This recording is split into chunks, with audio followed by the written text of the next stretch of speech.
There's a bittersweet redemption song to the tune of $1.5 million for a family in Little Rock, Arkansas, 5 years after a 67-year-old black man was shot and killed by 2 off-duty police officers. Said to be the largest settlement in the city's history, there are still some details that are unresolved, leaving many with questions. Namely, one of the biggest questions is how the city could still accept no liability. Now, this started back in December of 2010, December 9th to be exact. The man is identified as Eugene Ellison, and he was sitting on the sofa in his second-story apartment at the Big Country Chateau in Little Rock, Arkansas. 2 female off-duty police officers, identified as Donna Lesher and Tabitha McCrillis, were moonlighting as private security officers, and they saw him up in his room. They decided to something was maybe a little bit awry. Some of the reports are saying that some of their thinking was that it was December and it was cold, and why would somebody have their door open in December? So they went up there. They asked him if he was okay. The man told them that he was fine. The officers weren't satisfied with that response, and they felt like something was still a little bit off. They questioned him more. He grew a little bit angry. He told them to get out. Now, mind you, they didn't have any kind of a warrant to enter his apartment. She pushed him. He put his hands on her in defense. Next thing you know, he's shot twice, 2 bullets in the chest, and he's on the ground. And these officers remain on the force. They were cleared of any rules violation, and the prosecution found that the shooting was completely justified. Yeah, I mean, I was with you up to that point, and then one thing led to another, and he shot twice in the chest. That's where you kind of lose me in that narrative, and that's surely where one would hope that there would be scrutiny, would be to the extent that there would be some level of accountability for those two. As you said, there was no legality to their search because they were there off duty as a private security firm, so they weren't even there in their police capacity. Even if they had been, they didn't have a warrant. So how is it that they've escaped any kind of violation, any kind of criminal process, let alone being admonished by their own police department? Well, there's some interesting dynamic things at play here. One of the things is that Donna Lesher is the wife of a homicide detective who was charged with supervising and overseeing this whole shooting case, trial. So there's a little bit of family.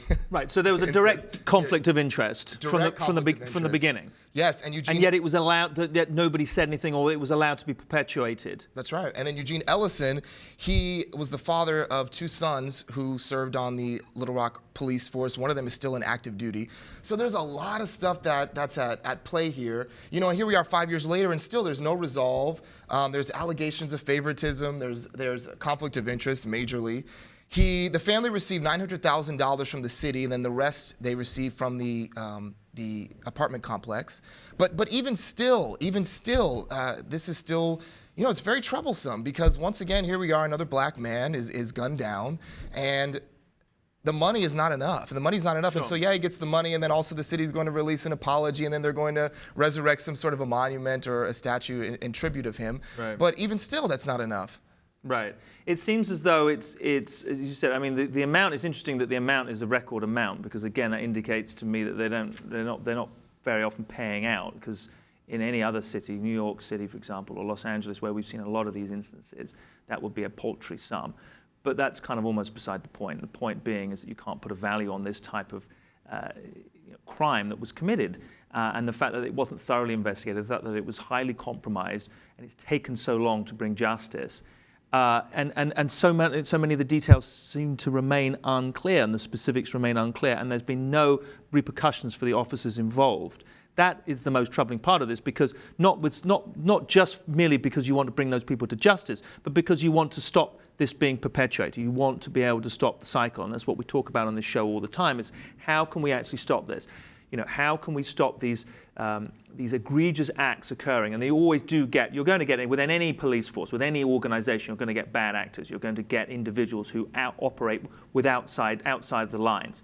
But it's happened so periodically and so with such regularity that you have to feel that it's not just we're not just isolated instances of individuals who operate outside the lines of their jurisdiction who are now being caught on cell phone footage. It's that the system itself is fundamentally inadequate and broken and needs to be addressed in terms of training, in terms of response times, in terms of all of those types of, in terms of just approach, how police officers approach a scene and how they handle questioning individuals. The fact that this 67-year-old guy it suddenly escalated where he was shot twice, an unarmed individual shot twice in the chest, indicates that the training just isn't there to be able to do that. That first response should not be to pull for their gun.